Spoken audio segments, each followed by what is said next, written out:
এই তো অনেক কষ্টের মাঝেই তো আছি। কেন এত কষ্ট কিসের? এত কষ্ট এই যে আম্মুটাকে আর ছোট ভাইটাকে নিয়ে অনেক কষ্টের মাঝেই আছি। হুম। তো কষ্ট ছাড়া কি মানুষ এখন চলে কেমনে মানুষের? কষ্ট কষ্ট ছাড়া কেমনে, এই যে মানুষের পাশে এখন কাজ করি, অনেক কষ্ট করে প্রতিবেদনের সামনে আসছি একটা ভালো মনের মানুষের আশা। এই কষ্টের মাঝে কেউ যদি আমার পাশে এসে দাঁড়া, আমার জীবন সঙ্গী হয়, এরকম একটা মনের মানুষের আশা প্রতিবেদনে আসছি। তোমার বয়স কত? 18। 18 বছর তো এখন তো বিয়ের বয়স হয়ে গেছে। বিয়ের বয়স তো হয়েছে, বিয়ের বয়স হইলে কি হবে, ছোটবেলায় বাবা ফালাই দিয়ে চলে গেছে, এই জন্য অনেক কষ্টে আছি আম্মুরে আর ছোট ভাইটারে নিয়ে। তাই? যাক, হ্যাঁ। তোমার ভাইয়ের কি হয়েছে আর তোমার আম্মুর কি হয়েছে? আম্মুটা এই যে বয়স হয়ে গেছে, এমনি তো বয়স হইলে তো অনেক ধরনের সমস্যা হয়। আর ছোট ভাইটাকে মাদ্রাসায় পড়াইতেছি, এখন টাকার অভাবে ঠিক মতো বেতন দিতে পারতেছি না, এই জন্য মানুষের বাসাতে কাজ করে 200-300 করে টাকা পাই, সংসারই চলে না। এই জন্য অনেক কষ্ট করে প্রতিবেদনে আসছি।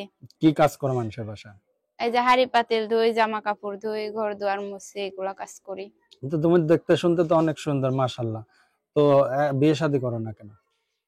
বিয়ে শাদী করি না, এই যে আমি বিয়ে বসে গেলে আমার মাটাকে আমার ভাইটাকে কে দেখবে, এই জন্য বিয়ে শাদী করি না। আর বিয়ে শাদী করবো মনের মতো একটা মানুষ পাইলে, যে কষ্টের মাঝে আমার পাশে এসে দাঁড়াবে, ওরকম মানুষ হইলেই আমি বিয়ে শাদী করবো। তাই? তোমার কষ্ট কিসের কষ্ট? কষ্ট এই যে অনেক কষ্ট, অভাবের সংসার, মাটাও বয়স্ক, মাটাও কোনো কাজ করতে পারে না, আমি মানুষের বাসাতে কাজ করি, এই জন্য অনেক কষ্ট। আচ্ছা। তো তুমি এর আগে তো প্রতিবেদন করছো। হ্যাঁ, এর আগে করছিলাম, কিন্তু সেরকম কেউ পাশে দাঁড়ায়নি, এই জন্য আবার আসছি। কেন, ওখানে কি ভালো কোনো মানুষ পাও নাই?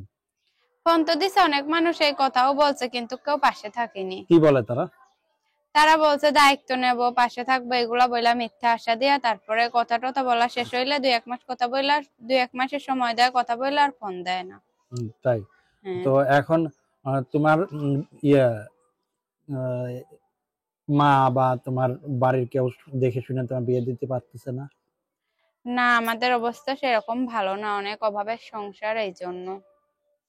কই অভাব কই, এতটুক তো সবার ফ্যামিলিতেই আছে। না, সবার ফ্যামিলি আর আমার ফ্যামিলি আলাদা। যে বোনের বাবা নাই সেই বুঝে কিরকম কষ্ট। কিন্তু তুমি তো প্রতিবেদন করছো এর আগে, অনেকেই বলে যে ভাই এরা ফোন টাকা পয়সা নিয়ে ফোন টোন বন্ধ করে ফেলা দেয়, কথা বলে না। ওরকম ওরকম মেয়ে আমি না, আমি চাই একটা জীবন সঙ্গী যে সারা জীবন আমার পাশে থাকবে, আমি একটা মনের মতো মানুষ পাইলে আর কখনোই আমি প্রতিবেদনের সামনে আসবো না। মানুষে বলে যে ভাই এরা হলো প্রতিবেদন করে না, এরা টাকা পয়সা নিয়ে ফোন বন্ধ করে ফেলা দেয়, আবার ভিডিওতে নাম্বার যেটা দেয় এই নাম্বারে কল দিলে পাওয়া যায় না, এসব কথা বলে। যে সব মানুষই কি আর এখন হয়তো যারা ওসব করে তাদের কথাই বলে, কিন্তু সব মানুষই খারাপ না, আবার সবাই ভালো না। হ্যাঁ। তো আমি চাই যে একজনই মনের মতো মানুষ যে সারা জীবন আমার পাশে থাকবে, এরকম কেউ যদি আমার পাশে থাকে, তাহলে আমি আর কখনো প্রতিবেদনের সামনে আসবো না, আর তাকে নিয়ে সারা জীবন সুখে থাকবো। আচ্ছা, তোমার দেশের বাড়ি কোথায়? আমার দেশের বাড়ি হয়েছে রাজশাহী। রাজশাহী। এখন কি কাজ করো তুমি? মানুষের বাসা। আচ্ছা। তো তোমার সাথে যোগাযোগ করবে কিভাবে? এই যে আমার ফোন নাম্বারের মাধ্যমে। এই নাম্বারে ফোন দিলে ফোন দেওয়ার পরে তোমার বাসায় আসবে? হ্যাঁ। বাসায় এসে তোমার গার্জিয়ান কে? আমার গার্জিয়ান আমার আম্মু। আচ্ছা, তোমার আম্মুর বয়স কত এখন? আমার আম্মুর বয়স অনেকই। অনেক হয়ে গেছে। আচ্ছা। তো পছন্দ টছন্দ আছে নাকি তোমার? না, আমার কেউ ওরকম কেউ নাই পছন্দ। কেমন লোক বিয়ে শাদী করতে চাও? যেরকমই হোক, সে যদি কষ্টের মাঝে আমার পাশে এসে কষ্ট দাঁড়ায়। হলো কি তোমার বাবা নেই? বাবা নাই, উপর দিয়ে অভাবের সংসার, এই জন্য। অভাবের সংসার বলতে কি বোঝাচ্ছে সংসারে? অভাবের সংসার এই যে একবেলা খাইতে পারলে আরেক বেলা খাইতে পারি না, পড়তে পারি না, এখন এগুলাই তুমি কি কষ্ট। একটা মনের মানুষ চাও নাকি সাহায্য চাও, কোনটা? আমি মনের মানুষই চাই, সাহায্য দিয়া কি করবো, একটা তোমার মনের মানুষ থাকলে সারা জীবন আমার পাশে থাকবে। হ্যাঁ, তো তোমারে যে বিয়ে করবে সে কি তোমার বাবা, তোমার পরিবারও তার চালান লাগবে?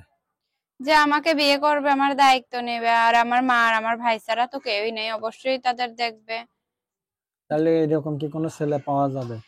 আছে, এরকম মানুষ আছে এখনো পৃথিবীতে, যার মন মানসিকতা ভালো, সে অবশ্যই কষ্টের মাঝে পাশে এসে দাঁড়াইলে আমার মা ভাইকে দেখবে। আচ্ছা, নাম্বার এই যে এটা 018891310630, 018891310630, 0188 কি অবস্থা চলে যায়? 018891310630, এটা হলো তোমার নাম্বার না? হ্যাঁ, আচ্ছা, বিদায় নেওয়ার পূর্বে দর্শকদের কিছু বলার আছে? আমার একটা কথাই বলার আছে, পাশে থাকতে পারলে ফোন দিও, আর না হলে এমনি ফোন দিয়ে ডিস্টার্ব করো না, বিরক্ত করো না। আর যদি সত্যি ভালো মন নিয়ে ভালোবাসতে আসো, সত্যিকারের মন নিয়ে ভালোবাসতে আসো, পাশে থাকতে পারো, তাহলে ফোন দিও। আর